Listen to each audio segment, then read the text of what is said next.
放下他，否则死。 Lanjut bahas BTTH episode 95. Berkat meminjam kekuatan tetua Tianhou, Xiaoyan bisa dengan mudah menghabisi si tetua pavilion petir. Si tetua pavilion petir dipaksa hingga meledakkan dirinya sendiri. Ledakan dari seorang Douzong tentunya mengerikan, tapi di tangan kelihayan Xiaoyan, itu dibuat tidak berdampak apa-apa. Nah, adapun untuk keluarga Hong, mereka langsung menyerah melawan Xiaoyan ketika melihat tetua pavilion petir dihabisi.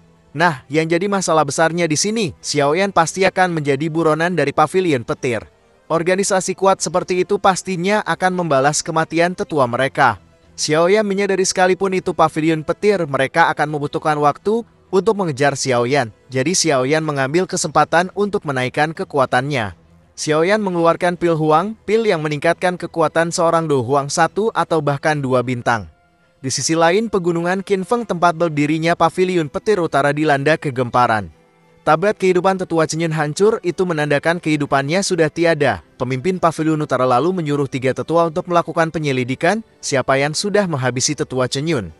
Kembali ke Xiaoyan, sudah lebih seminggu dari awal pelatihan Xiaoyan. Di hari ke-8-nya, Xiaoyan akhirnya berhasil menerobos ke bintang 9 Do Huang.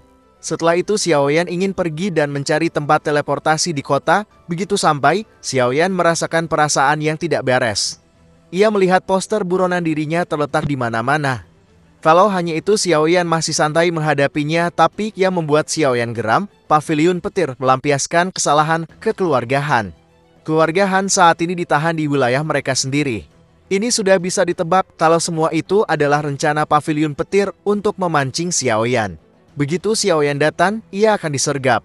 Namun Xiaoyan bukan orang yang meninggalkan teman karena takut akan musuh. Xiaoyan tetap pergi ke kediaman keluarga Han, apapun resikonya.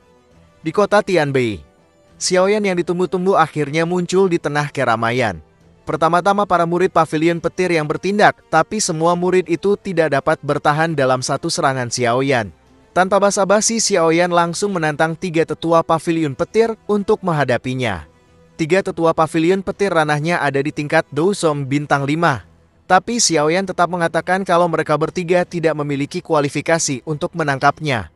Ketika Xiaoyan mengatakan itu, Xiaoyan langsung mengeluarkan boneka iblis dan meminjam kekuatan tetua Tianhou. Dengan boneka iblis dan kekuatan bintang 7 Douzong, Xiaoyan memiliki keyakinan menghadapi 3 tetua tersebut. Tapi nampak mereka sudah bersiap lebih baik. Di sana tidak hanya ada 3 tetua pavilion petir, tapi leluhur keluarga Hong juga ikut campur. Dengan si leluhur keluarga Hong menahan boneka iblis, Xiaoyan jadinya akan melawan 3 tetua pavilion petir sekaligus. Bahkan, itu semua terasa belum cukup. Pavilion petir juga menggunakan formasi penjara petir surga. Untuk mengoperasikan formasi ini mereka membutuhkan 66 Do Huang, 23 Do Huang, dan 3 Douzong. Sebegitu tingginya mereka memperlakukan Xiaoyan. Dimulailah pertarungan. Teknik demi teknik saling dilepaskan kedua belah pihak. Menghadapi 3 orang, Xiaoyan masih mampu melawan balik. Hanya saja Xiaoyan tidak bisa berlarut-larut. Meminjam kekuatan Tianhou ada batasnya. Jadi Xiaoyan harus mengakhiri dengan cepat.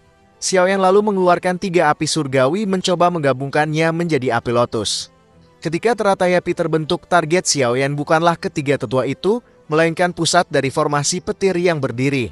Formasi ini terhubung dengan kekuatan orang-orang, jadi ketika formasi hancur, mereka akan mendapatkan serangan balasan. Melihat teratai api surgawi yang dilemparkan Xiaoyan, ketiga tetua itu menggunakan esensi darah mereka untuk memperkuat formasi. Didukung kekuatan Douzong, teratai api 3 warna jadi lebih kuat. Formasi yang dibangga-banggakan pavilion petir hancur begitu saja.